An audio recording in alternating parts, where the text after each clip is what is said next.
చూస్తున్నాడు అని అంటే దాన్ని కూడా ఎగతాళి చేస్తా చంద్రబాబు నాయుడు గారి భజన మీడియా వాటి మీద చాలా సెటైర్లు వేస్తూ చేసినటువంటి సందర్భాలు ఉన్నాయి. దేవుడు చూస్తున్నాడు అనే దాన్ని కూడా ఎగతాళి చేస్తా. కానీ సరిగ్గా ఇప్పుడు ఏం జరిగింది అని అంటే, ముందు మనం ఈ కోట్తో స్టార్ట్ చేద్దాం. మౌత్ కెన్ లై, ice cannot, people will forget, కర్మ విల్ నాట్. ఇదే కర్మ సిద్ధాంతం.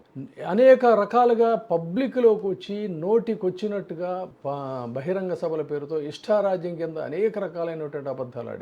ఇవి అబద్ధాలు మహాప్రభు అని చెప్పని ఒకవేళ ఏదైనా గొంతు చించుకున్నా నమ్మలేనంత స్థాయిలో డిబేట్లు పెట్టి చర్చలో వాటి మీద రకరకాల ఫుటేజ్లు అవి ఇవి చేసి ప్రజలను మొత్తంగా అయితే నమ్మించారు. ఇది మౌత్ కెన్ లై అంటే. ఆ విధంగానే జగన్మోహన్ రెడ్డి పరిపాలన అసలు చాలా దారుణం అనేటువంటి పరిస్థితుల్లోకి తీసుకెళ్లారు. అయితే ఇప్పుడు అధికారంలోకి వచ్చారు. మొత్తానికి ఎన్ని రకాల అబద్ధాలతోనో కానీ ఎన్ని రకాల ప్రామిసెస్తో కానీ వచ్చారు. వచ్చిన తర్వాత ఏం జరుగుతుంది అని అంటే, ఒక్కొక్కటి ఈ కర్మ సిద్ధాంతం అనేది ఏదైతే ఉందో అది దీన్ని రివర్స్ చేసుకుంటూ వెళుతున్నటువంటి పరిస్థితి ఇవాళ చూస్తున్నాం. People will forget. గతంలో జగన్మోహన్ రెడ్డి గారు సంక్షేమ పథకాలు అనేటువంటి పేరుతో అనేక మందిని డౌన్ ట్రాడన్ పీపుల్ను కూడా పైకి తీసుకురావాలి. ఈ డౌన్ ట్రాడన్ పీపుల్ కూడా పైకి వచ్చినట్లయితే నిజంగా మా సమాజం అభివృద్ధి చెందుతుంది. తర్వాత ఉన్నత విద్య, ఉన్నత వైద్యం, ఈ రెండు కూడా quality of education and quality of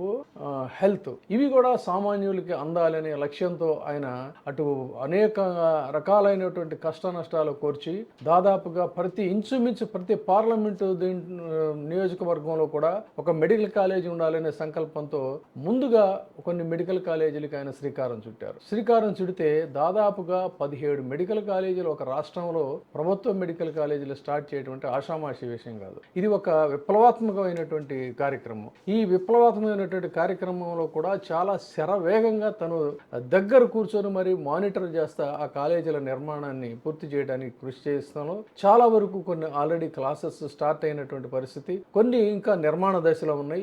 ఈలోగా ఎన్నికలు వచ్చినాయి. ఇది కనుక పూర్తి అవనిస్తే రేపు జలయజ్ఞం పేరుతో ఏ విధంగా అయితే వైఎస్ రాజశేఖర రెడ్డి గారి పేరు చరిత్రలో శాశ్వతంగా నిలిచిపోయిందో, ఆ విధంగా హెల్త్ అండ్ ఎడ్యుకేషన్ విషయంలో కూడా జగన్మోహన్ రెడ్డి పేరు కూడా అదే రకంగా ఉండిపోయేటువంటి ప్రమాదం ఉంది. కాబట్టి ఈ క్రెడిట్ అనేటువంటిది జగన్మోహన్ రెడ్డికి వెళ్ళడానికి వీలు లేదు అని ఆ రకంగా ప్రైవేట్ పరం చేయాలి, దీన్ని మేము నిర్వహించలేము, మేము ఈ నిర్మాణాలను పూర్తి చేయలేము అనేటువంటి లక్ష్యంతో ఒక పిపిపి, పబ్లిక్ ప్రైవేట్ పార్ట్నర్షిప్ అనేటువంటి పేరుతో వీటిల్ని పూర్తిగా ప్రైవేట్ పరం చేయాలనేటువంటి ఒక దుష్ట సంకల్పానికి చంద్రబాబు నాయుడు గారు పూనుకోవటం అనేది చాలా బాధాకరం. ఇది పూర్తిగా విద్యార్థులకి తీరని ద్రోహం చేయటం కింద చూడాలి.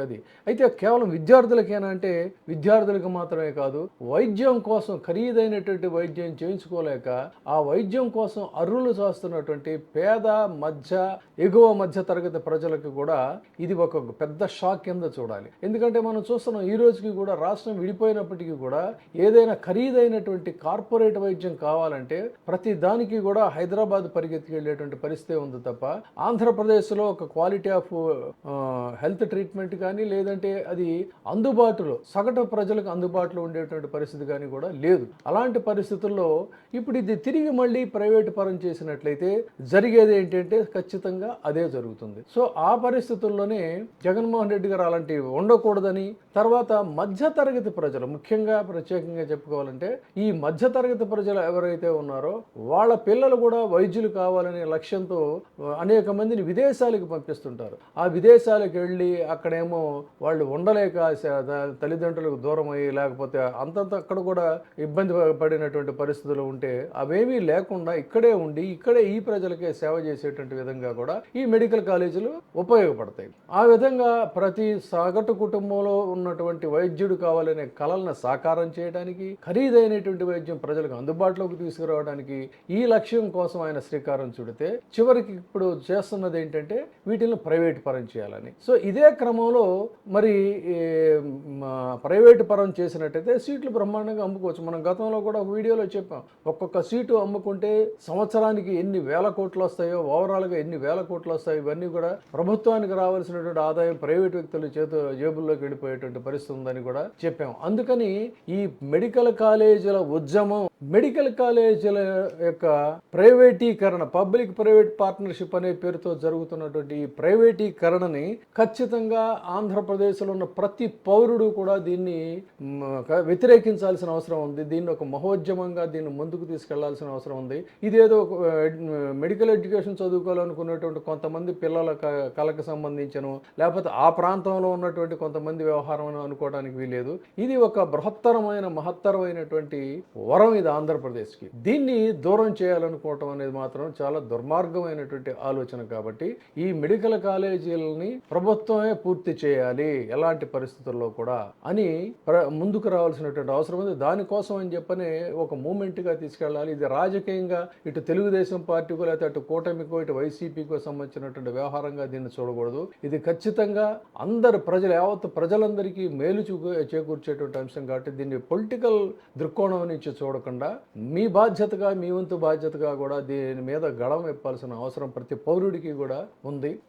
ఆ క్రమంలోనే ఇటు సామాజిక సంస్థలు, ఆ తర్వాత విద్యార్థి సంఘాలు, కార్మిక కర్షక సంఘాలు, రాజకీయ పార్టీలు అన్నీ కూడా ఏకీకృతంగా ఒక ఐక్య కార్యాచరణ సమితిగా ఏర్పాటయ్యి దీని మీద పోరాటం చేసి నిలబెట్టుకోవాల్సిన బాధ్యత అయితే ఉంది. ఇదే క్రమంలో ఇప్పటికే చాలా చోట్ల మేధావులు రౌండ్ టేబుల్ సమావేశాలు చెప్తున్నారు, వాస్తవాలను పబ్లిక్కి తీసుకొస్తున్నటువంటి పరిస్థితి. కాబట్టి ప్రభుత్వం అంతవరకు కూడా వెళ్లకుండా తన నిర్ణయాన్ని పునఃసమీక్షించుకుంటే బాగుంటుంది. కానీ ఈ ప్రభుత్వం ఆ రకమైనటువంటి ఒక డెమోక్రటిక్ యాటిట్యూడ్ అయితే లేదు.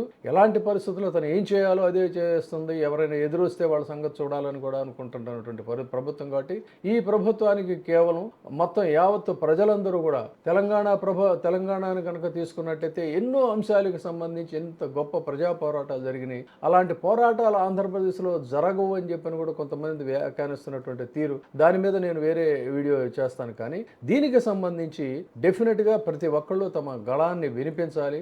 ఆ క్రమంలోనే రేపు నర్సీపట్నం వెళుతున్నటువంటి పరిస్థితి. జగన్మోహన్ రెడ్డి గారు నర్సీపట్నంలో అయితే నర్సీపట్నంలో మెడికల్ కాలేజీ అసలు ఎక్కడ ఉంది, అసలు జీవోనే లేదు అని చెప్పని సాక్షాత్తు స్పీకర్ బాధ్యతలు నిర్వహిస్తున్నటువంటి ఆ ప్రాంతవాసి అయ్యన్న పాత్రుడు గారు వ్యాఖ్యానించడం చూస్తే ఆయన యొక్క రాజకీయ పరిజ్ఞానం అనాలో లేకపోతే దబాయింపు, బొంకరింపు, హొంకరింపు అనాలో తెలియదు. కానీ ఆ జీవో ఏంటి, అక్కడ జరుగుతున్న తంతు ఏంటి, ఆ కన్స్ట్రక్షన్స్ ఏంటి, వాటన్నిటినీ కూడా దమ్మున్నోడెవడని ఉంటే రమ్మని చెప్పి ఆయన సవాల్ విసిరాడు. ఆ దమ్మున్న మగోడే రేపొద్దున అక్కడికి నర్సీపట్నం సందర్శిస్తున్నాడు. కాబట్టి ఏం జరుగుతుందని చూద్దాం. మొత్తంగా అయితే దీన్ని రాజకీయంగా కాకుండా మరొకసారి యావత్తు ప్రజానీకం కూడా నైతికంగా ఈ పర్యటనకి అక్కడ జరిగే కార్యక్రమానికి మద్దతు తెలపాల్సిన అవసరం అయితే ఉంది.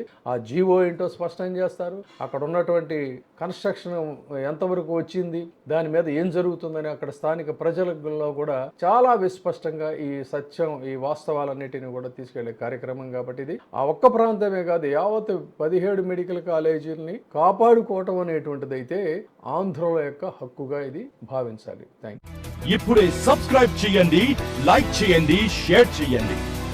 WEITV ప్రైమ్, మీ ఉత్తమాభిరుచుల సమ్మేళనం.